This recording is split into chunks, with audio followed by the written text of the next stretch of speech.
Established 5 years ago, the Kentucky Equine Humane Center was started in response to the need for an equine rescue center. It opened during a national economic downturn which hit the horse industry especially hard. This situation fostered a tragic statewide increase in abandoned, neglected, and abused horses. Horses not afforded shelter and humane care would eventually be bound for slaughter or left to die from neglect or disease. Now, the agency's primary goal is to provide owners with a place to send their horses when they need to give them up. They're able to receive horses of any breed in order to rehabilitate, condition, and train them, and then adopt them out to suitable homes so that their lives are improved and enriched. Along with rescue and training, KEHC also educates the public and raises awareness for responsible horse ownership so that fewer horses end up in crisis. Over 700 horses have been received and treated by the center in the last 4 to 5 years. Let's take a look. There's always a challenge. Every day brings a new challenge, and whether it's a large challenge or a small challenge, every day is something new. A lot of times we get horses in from situations and we don't have a lot of information about what happened to the horse. When people surrender horses to us, they fill a form out. We ask them for a lot of information. Sometimes we get those forms with no information on them. Sometimes we get quite a bit of information. Horses do come in all conditions, physical and mental. We've had horses come in with a body score of 1, which the body score indexes from 1 to 10, 1 being emaciated and skeletal, 10 being beyond obese.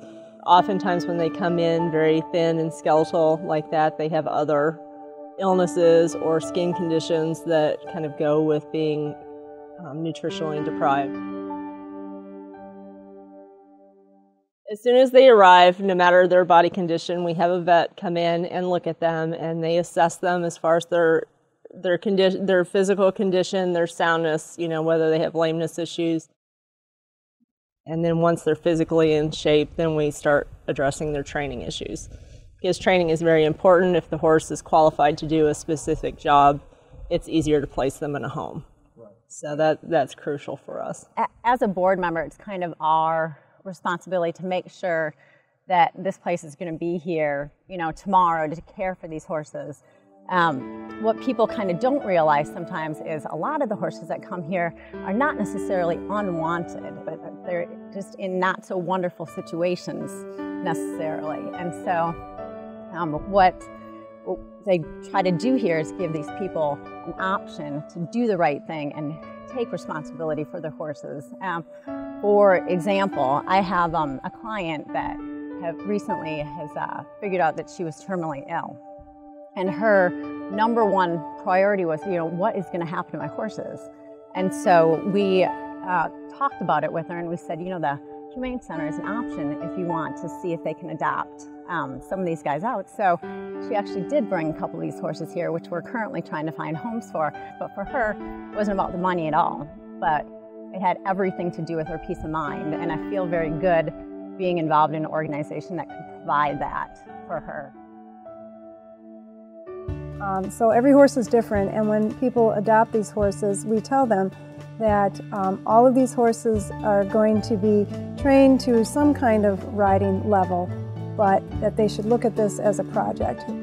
When you adopt a horse from Kentucky Equine Humane Center, what happens is you choose a horse that you think you might like. Come out here and you'll spend some time with that horse and determine if that horse suits you or not. Now, if perchance you get along with that horse, great. If not, she'll put it away. You'll spend some time talking with her. She'll get to know you a little bit better, determine what kind of horse is really going to suit you well. They don't just let these horses go anywhere. You have to provide a good home for them. They don't want these horses to end up in the situation that they came from. We will accept donations of any kind from people. We don't receive any government funding. All of our funding support comes from either donations, gifts, memorials, and then we also have special events and annual fundraising appeals that go out.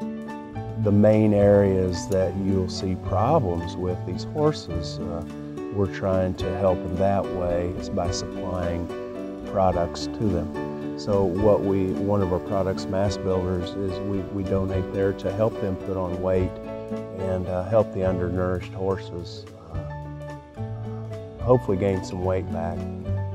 We're helping each other. And we're a local company, they're a local organization here. We're just helping, help your community out. If the person adopting the horse gets our products, then they go home and maybe they're in a stable or a barn with 20 other horse owners, and then they're going to see our brand. It's a win-win. My favorite thing, most of all, is the horses, but the people that are here are just awesome. They're like we're all one big family. If you love horses, then there's not really a least favorite part at all.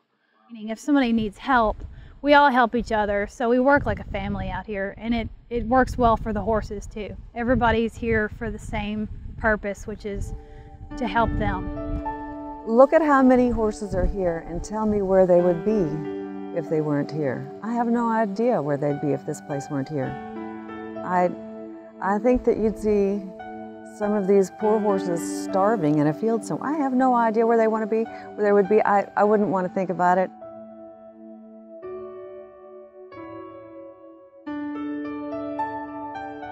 This is an awesome place. I don't know.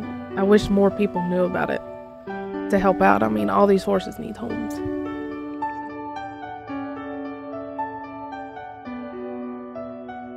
It's just a great service to the community to have a place for owners to, like I said, do the right thing by their horse. And I think this is a very unique situation for them to do that.